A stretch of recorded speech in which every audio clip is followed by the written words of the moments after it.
নমস্কার, আমি চন্দ্রানী। কেমন আছেন সবাই? এই গাছগুলো আপনারা অনেকেই দেখেছেন, হয়তো আবার অনেকে না জেনে উপড়েও ফেলে দিয়েছেন। কিন্তু আপনারা কি জানেন এটি ভীষণ উপকারী একটি ভেষজ উদ্ভিদ।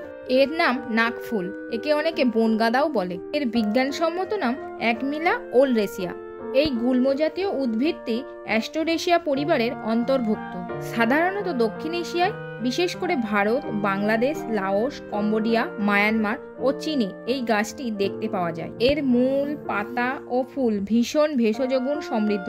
এটি কৃমিনাশক, অ্যান্টিসেপটিক এবং পরজীবী বিরোধী হিসাবে কাজ করে থাকে। আপনারা জানলে অবাক হবেন, এর মূলের কাত সাপের বিষের প্রতিক্রিয়ায় ব্যবহার করা হয়। উদ্ভিদটির মূল ও পাতার রস লেবুর রসের সাথে মিশিয়ে ব্যবহার করলে খোস, প্যাজরা ও দাঁতের নিরাময় হয়। আরও এরকম ইনফরমেটিভ ভিডিও পেতে চ্যানেলটা সাবস্ক্রাইব করে আমাদের সাথে জুড়ে থাকুন। সবাই ভালো থাকবেন, সুস্থ থাকবেন।